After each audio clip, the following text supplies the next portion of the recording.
Sebelum melanjutkan, jangan lupa subscribe dulu, terima kasih. Bab 194 Kakek, aku masih muda. Rong Junhan menuju ke Sen Mansion dari rumah sakit. Namun, sejak hari dia datang bersama Yu Jing dan menyebabkan keributan di Sen Mansion, kakek Sen telah memerintahkan para penjaga untuk tidak mengizinkan keluarga Rong masuk.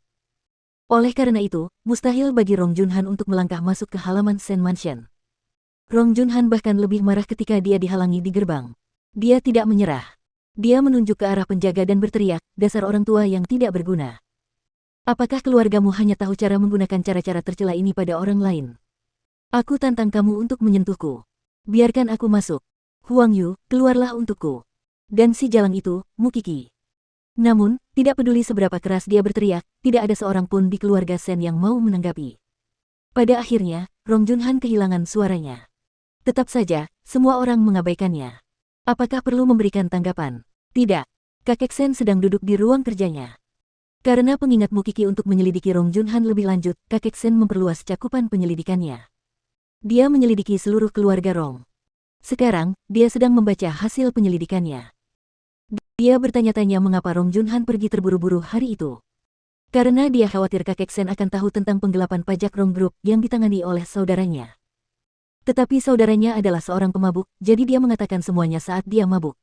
Bagus. Kakek Sen melepas kacamata bacanya setelah selesai membaca dokumen. Kemudian, dia menelepon untuk melapor ke pihak berwenang. Apakah dia perlu memberikan muka pada keluarga Rong lagi? Tidak. Setelah tangan kekasihnya terluka, 1 jam kemudian, pemerintah mengirim pihak berwenang ke Rong Group untuk menyelidiki pajak mereka. Kemudian, Rong Junhan menerima telepon lagi dari saudara laki-lakinya yang meminta bantuan. Kakak, kamu harus membantuku. Perusahaan sedang dalam kesulitan. Apa yang terjadi? Rong Junhan sedang sakit kepala, emosinya semakin memburuk. Ada yang melaporkan kami. Sekarang kami sedang diselidiki oleh polisi terkait masalah pajak. Mendengar dia menyebutkan tentang pajak, Rong Junhan tercengang. Dia menjatuhkan ponselnya ke lantai. Tidak mungkin. Tidak mungkin, kata Rong Junhan dalam hati. Kemudian, ia segera mengambil ponselnya dari lantai dan berkata kepada kakaknya. Tunggu sebentar, aku akan ke sana sebentar lagi. Kakak, sudah terlambat. Polisi akan membawaku ke kantor polisi untuk diinterogasi sekarang. Rong Junhan merasa seperti tersambar petir. Karena Rong Group adalah kartu terakhirnya. Jika dia kehilangan perusahaan, dia tidak akan punya apa-apa. Rong Junhan langsung menelepon pengacaranya. Saat pengacara itu tahu, dia terdiam beberapa detik sebelum berkata, sudah kubilang itu tidak bisa dilakukan. Tapi kamu tidak percaya. Sekarang, bahkan jika kamu datang kepadaku, apalagi yang bisa kulakukan?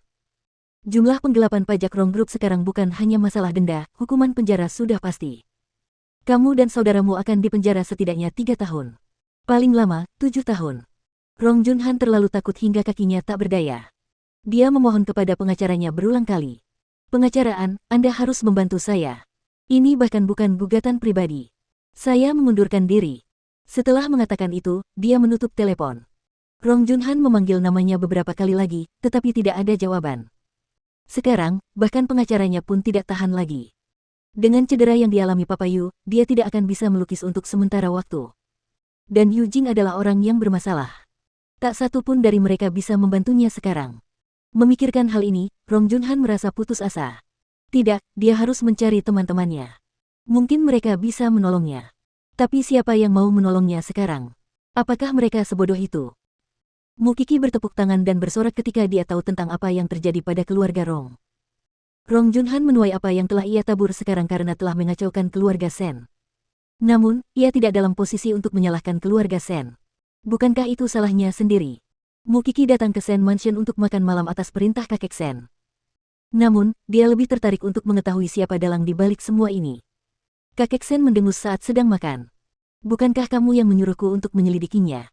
Jadi, aku mengetahui hal ini dan aku langsung melaporkannya. Mu Qi terkekeh.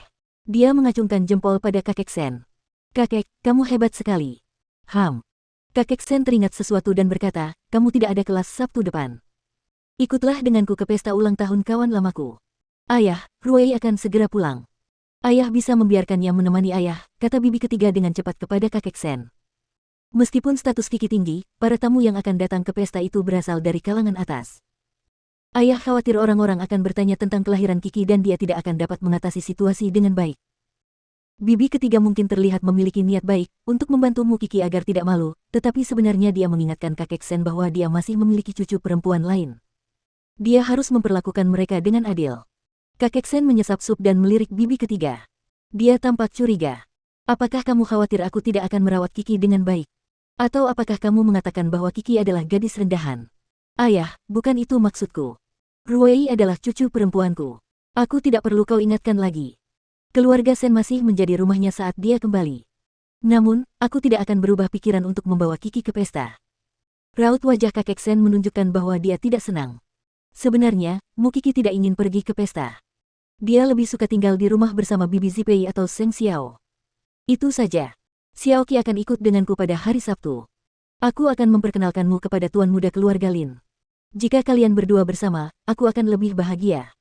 Setelah berbicara sekian lama, kakek Sen akhirnya mengungkapkan motifnya. Jadi, Mukiki langsung memasang wajah sedih dan berkata, kakek, aku masih muda. Aku hanya mahasiswa baru. Kalian bisa saling mengenal dulu. Lalu, setelah berpacaran selama 3 atau 4 tahun, kalian bisa menikah. Bukankah itu hebat? Kalau tidak, kalian akan menjadi perawan tua seperti Bibi Libing. Mukiki merasa tidak berdaya. Dia tidak yakin apakah kakek Sen bersikap modern atau kuno. Mukiki sudah memiliki Seng Xiao, jadi dia tidak membutuhkan yang lain. Namun, hal ini membuat bibi ketiga sangat cemburu. Sen Ruwei sedikit lebih tua dari Mukiki karena putra kedua dan ketiga keluarga Sen menikah lebih dulu daripada Sen Jianchuan. Jadi, wajar saja jika anak-anak mereka lebih tua. Tuan muda Lin adalah pemuda yang luar biasa. Mengapa orang tua itu tidak memperkenalkannya pada Sen Ruwei, tetapi pada Mukiki yang bahkan belum berusia 19 tahun? Bukankah dia bersikap tidak adil? Huang Yu dan Sen Jingyun sama sekali tidak merasa itu masalah. Namun, bibi ketiga sangat tidak puas dengan keputusan itu. Sen Ruwei lebih baik dari Mukiki dalam hal kecantikan, bakat, dan asal-usul. Bagaimana kakek Sen bisa melakukan ini? Namun, Mukiki merasakan ketidakpuasan bibi ketiga. Jadi, dia berkata, apakah kamu ingin aku membujuk kakek? Jangan mencoba berpura-pura menjadi orang baik. Jika kau berkata begitu, Mukiki mengangkat bahu.